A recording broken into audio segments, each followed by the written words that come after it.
Pedimos que deixem um like, comentem, compartilhem e se não forem inscritos se inscrevam, pois assim os manteremos informados de tudo. Porém, a maior parte dos estudiosos bíblicos concordam que Lucas também escreveu os Atos dos Apóstolos como uma sequência ao seu evangelho, que as duas obras devem ser consideradas juntas.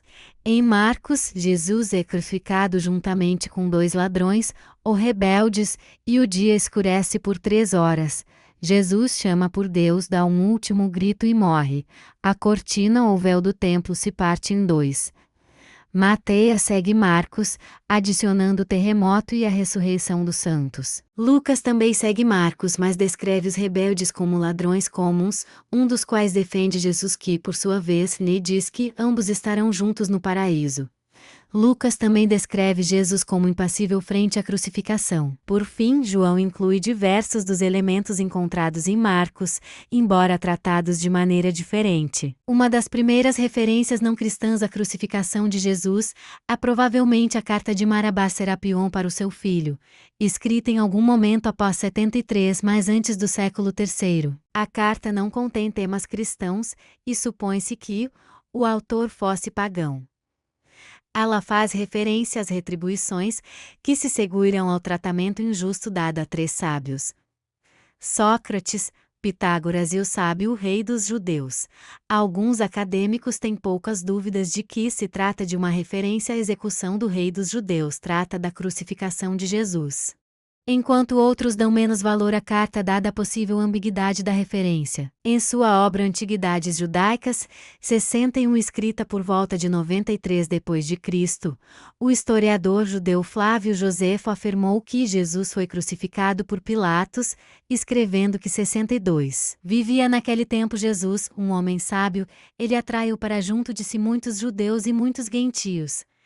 E quando Pilatos, por sugestão dos principais homens entre nós, condenou-o à cruz. A maior parte dos estudiosos modernos concordam que, enquanto esta passagem de Josefo, conhecida como Testimonium Flavianum, inclui algumas interpolações posteriores, ela consistia originalmente de um núcleo autêntico com referência à execução de Jesus por Pilatos. James Dunn afirma que há um amplo consenso entre os estudiosos sobre a natureza autêntica da referência à crucificação de Jesus no Testimonium. No início do século II, outra referência à crucificação de Jesus foi feita por Tácito, geralmente considerado um dos maiores historiadores romanos. Escrevendo em Os Anais 0116, Tácito descreveu a perseguição aos cristãos sob Nero e afirmou que Pilatos ordenou a execução de Jesus. Nero reprimiu sua culpa e infligiu as mais requintadas torturas numa classe detestada por suas abominações, chamados de cristãos pela população.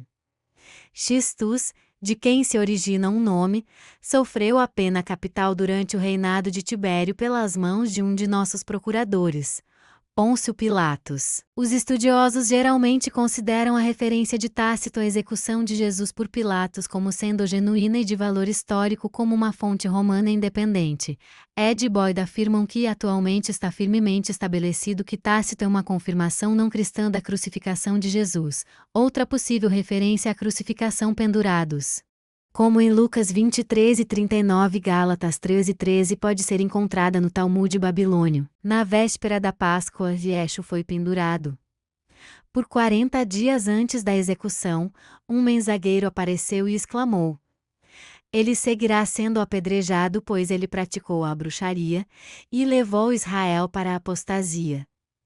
Quem puder dizer algo em sua defesa, que se apresente e o defenda. Como desde então ninguém se apresentou em sua defesa, ele foi pendurado na véspera da Páscoa. Ainda que a questão da equivalência de identidades entre Yeshua e Jesus tenha sido debatida, muitos historiadores concordam que a passagem acima é provavelmente sobre Jesus, ao contrário da imensa maioria dos acadêmicos bíblicos.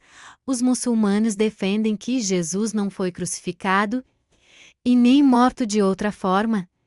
Eles defendem esta crença com base em várias interpretações do Corão, 4 a 157-158, que afirma: e por dizerem, matamos o Messias, Jesus, filho de Maria, o mensageiro de Deus, embora não sendo, na realidade, certo que o mataram, Nem o crucificaram, senão que isso lhes foi simulado. E aqueles que discordam quanto a isso estão na dúvida, porque não possuem conhecimento algum, abstraindo-se tão somente em conjecturas, porém, o fato é que não o mataram. Outrossim Deus fê-lo ascender até ele porque é poderoso prudentíssimo. Algumas das primeiras seitas cristãs gnósticas, acreditando que Jesus não tinha uma substância física, uma tese conhecida como docetismo, negavam que ele tivesse sido crucificado.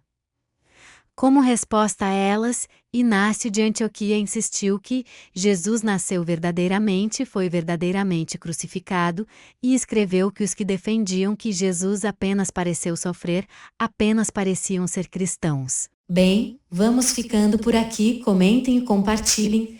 Se não forem inscritos, se inscrevam, pois assim os manteremos informados de tudo.